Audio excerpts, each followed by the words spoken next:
In this video, we're going to look at the anatomy of the lower respiratory tract, which is going to start right below the larynx in an organ called the trachea, and extend all the way down to the lungs. So let's start with the trachea. The trachea is also sometimes known as the windpipe. It is going to be lined with cartilage rings on the outside, and you're mainly going to see that cartilage on the front side of the trachea. The back side will not have those cartilage rings. They won't extend around to the back side. And the reason for that is because you have the esophagus running behind the trachea, and the esophagus is the tube that will carry food down to the stomach, and it needs to be able to expand to allow that food to pass through and get down to the stomach, and so the back of the trachea needs to be a little bit more flexible. However, these rings on the front side of the trachea are there to keep it open and keep it from collapsing. Inside of the trachea, lining the inside of the trachea, we have pseudostratified columnar epithelium with cilia on their surface, on the surface of those cells. We also have goblet cells inside of the trachea that are producing mucus. That mucus will line the surface of those ciliated cells, and it's used to trap and purify the air. It also helps warm and moisten the air that's coming down into the lungs.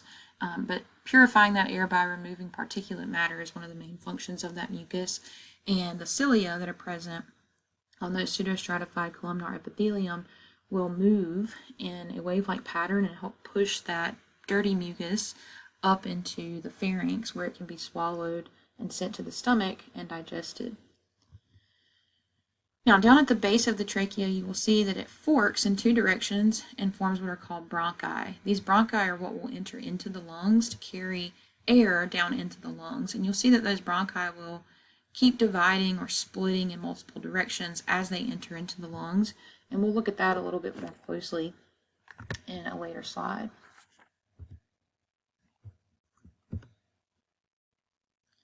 So here you can see the trachea, and you can see those two main bronchi entering into the lungs, and so these are the lungs. They're very spongy organs. They have the texture of almost a wet sponge, and you'll notice that they have two surfaces. You have what's called the mediastinal surface on the medial surface, and this is the mediastinum here. This is where the heart will rest, and so you got the mediastinal surface pointing to the heart or towards the heart. And then you have what's called the costal surface on the outer sides of the lungs, and this is the portion of the lung that's going to lay against that thoracic cage or thoracic cavity. Now, when you look at the lung as an organ, you can see that there are two major regions to it. You have the bottom portion of the lung, which is known as the base. The base of the lungs will sit on the diaphragm, so that's a piece of skeletal muscle that lays under the surface of the base of these lungs, and when that muscle contracts, it can allow the lungs to expand and get larger, which can allow us to inhale. At the top of the lungs, you can see it comes to a point. This is the apex of the lung, and this will sit up near the clavicle of the body. Now, when you look at the right lung versus the left lung, you'll notice the right lung actually has three lobes to it. So that's these three segments. It has a superior, a middle, and an inferior lobe, whereas the left lung only has a superior and inferior lobe. And the reason for that is the heart will actually sit a little bit further to the left side of the body than the right, so it takes up a little more space on the left side of the body, which means the left lung needs to be a little bit smaller to compensate for that. Now, this picture here is showing the mediastinal surface of the right lung, and you can see right in the center here we have what's called the hilum. The hilum is the region of the lung where the pulmonary arteries, the pulmonary veins, and the bronchi that we mentioned here will actually enter into the lung. So it's kind of an indentated point of the lung where those structures can come in, where gas exchange will not happen in this area, but this is where gas can be brought into the lungs, or air can be brought into the lungs through this hilum, where all of these blood vessels and these bronchi are going to be entering into the lungs. Now, this picture is showing a superior view of not only the heart here in the middle, but the two lungs, the right and left lungs. And when we look at the lungs, there are two types of membranes that surround the lungs themselves, and then the inner lining of the thoracic cavity that the lungs sit in. And these are called our pleura. So pleura are serous membranes. They are made of simple squamous epithelium, and these serous membranes are capable of producing serous fluid, which will help lubricate the surface of these lungs that are going to be moving in this thoracic cavity, and that will help reduce friction on the surface of the lungs as they are expanding and relaxing. Now there are two separate layers of this pleura. We have what's called the visceral pleura, and you can see it better on this side because they've shown this lung that is partially collapsed here, so you can actually see a defined separation between the lung and the thoracic cavity. But we have what's called the visceral pleura, which is the layer of the pleura that lines the surface of the lung. Visceral is always referring to the organ. And then we have a parietal pleura, which lines the inner surface of the thoracic cavity. And so it's basically one membrane that's doubled over itself to line those two structures. But in between those two membranes, we have what's called the pleural cavity. And in a living individual, there will be pleural fluid in that cavity, which is, again, there to provide lubrication on the surface of those lungs to prevent any friction. Now, if you ever have an infection of the pleural membranes, that's going to be called pleurisy. So pleurisy is an infection of these pleurae, and this may increase friction between them, which can cause some problems, some pain in the chest area, and it could actually cause some damage to the lungs if it was severe enough. We also know that typically what we should see in this thoracic cavity looks more like this, where you don't really have any space or any air in between the lung and the thoracic cavity. And so if air is introduced into that pleural cavity, it can cause what's called a pneumothorax. So a pneumothorax is where the lung collapses, and these two membranes, the visceral pleura and the parietal pleura, separate, causing that lung to collapse and pull away from that thoracic cavity wall, kind of like you see here, and that creates space in there. It's also going to prevent the lungs from being able to transmit gases as well and allow for gas exchange to happen as well. So it's going to cause a lot of problems, and typically the way that you would treat this is using a chest tube. You would have to insert a tube through the ribs into that thoracic cavity to pull that air back out, remove that air from that pleural cavity. So now when we look at, going back to the bronchi here, you'll see that the main bronchi or primary bronchi will split into secondary bronchi. Those will split then into tertiary bronchi, and they continue to split into smaller and smaller passageways that are also going to be supported by cartilage rings. But as we get down into some of the smallest passageways, eventually they become covered with cartilage plates instead of cartilage rings, which aren't quite as thick or hard. And then eventually we get down to what are called the bronchioles. And this is kind of a microscopic image of a bronchiole here. So right here you can see the inside of that bronchiole. Bronchioles are some of the smallest passageways in the lungs that allow for conduction of air or movement of air deeper into the lungs. And these are going to be lined with smooth muscle rather than cartilage. And so that smooth muscle has the capability to be able to constrict or dilate, which can cause what's called bronchial dilation. Whenever that muscle dilates, that allows the bronchiole to get a little bit larger, or bronchioconstriction, which is where that bronchiole will constrict and get smaller to prevent as much air from being able to come in. So people with asthma typically have bronchoconstriction, where these bronchioles will constrict or get smaller, and that prevents enough air from coming in. It can also cause a whistling or wheezing sound as they breathe. Bronchodilation can happen typically if you are in a fight or flight response. That will trigger bronchodilation to open these airways up a little bit more so that you can get more air into your body to be able to survive that fight or flight situation that you're in. Now eventually we get down into what are called terminal bronchioles, which you can see here. This is a terminal bronchiole, and then from the terminal bronchiole, this is kind of where we end the conduction zone.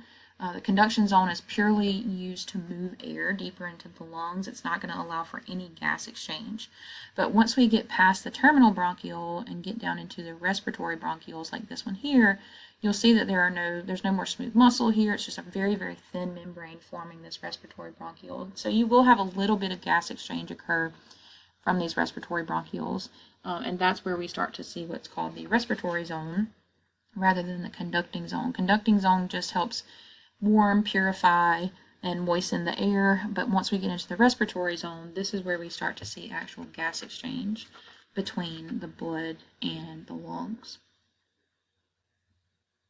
So looking from the respiratory bronchiole, if we extend out further, you will start to see what are called alveolar ducts, which are even smaller and thinner passageways.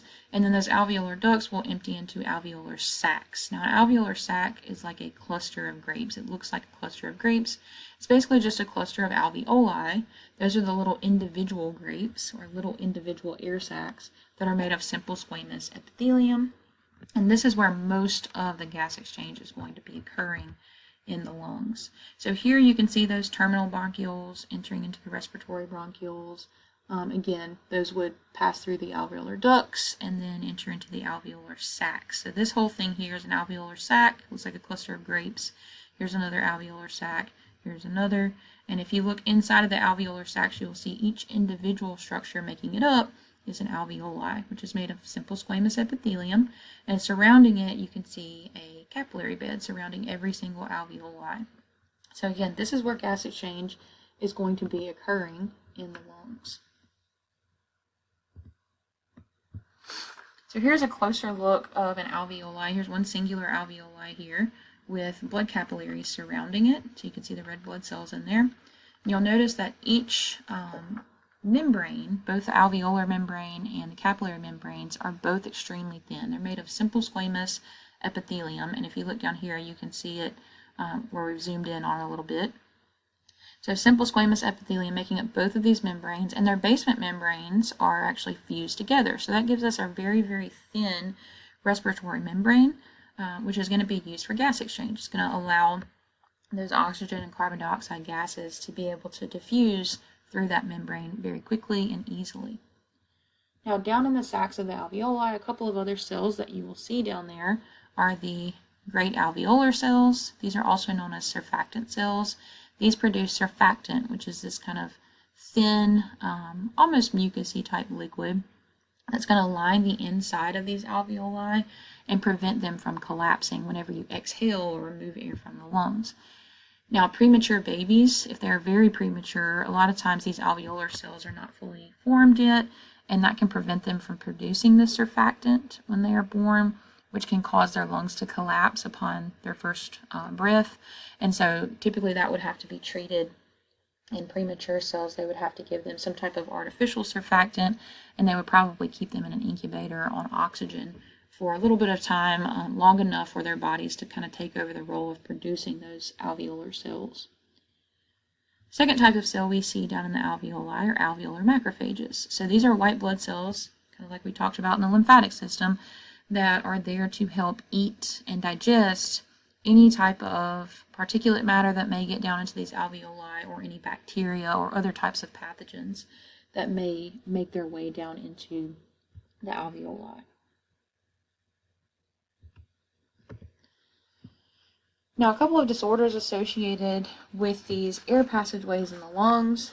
Asthma is a big one that I mentioned earlier. This is where you can have bronchial constriction of those terminal bronchioles, which can cause them to become smaller, and that's going to prevent airflow from being able to get down into these alveoli, and so you're not going to have very efficient gas exchange when you have asthma. So treatments for asthma, you can take inhalers, obviously. Inhalers will basically just treat the symptoms. They're not really going to cure the disorder, but it will cause bronchial dilation. It will help open those bronchioles back up so that you can actually get air back down into those alveoli. You can also take steroids. Corticosteroids can be taken to reduce inflammation and try to reduce the severity of the symptoms in individuals with asthma. But again, asthma is going to cause weakness, shortness of breath, wheezing, coughing, and typically people with asthma have triggers that can cause it to flare up. So things like if they're exposed to certain types of pollen or cat dander or dust, things like that sometimes can cause the asthma to flare up in those individuals. Now, as far as blood supply to the lungs themselves, we know that lungs will all the blood that comes into the lungs for gas exchange is going to be coming from the pulmonary arteries. So pulmonary arteries will be carrying blood to the lungs that is oxygen poor in order to pick up oxygen from the lungs, and then the pulmonary veins will return that oxygen-rich blood back to the heart. So we talked about that a little bit in the cardiovascular system, but we also know that the lungs have their own blood supply that they use to get their own nutrients and oxygen, and the main arteries that supply blood to the lungs are going to be the 5 bronchial arteries. These are going to branch off of the thoracic aorta, and then the bronchial veins will drain all of that oxygen-poor blood that's being used by the lungs and send it back to the superior vena cava to be reintroduced back into the cardiovascular system. So go through all of these structures of the lower respiratory tract and make sure you understand the pathway of airflow, from the nose all the way down to the alveoli, that you can kind of track that. And let me know if you have any questions about this part of the chapter.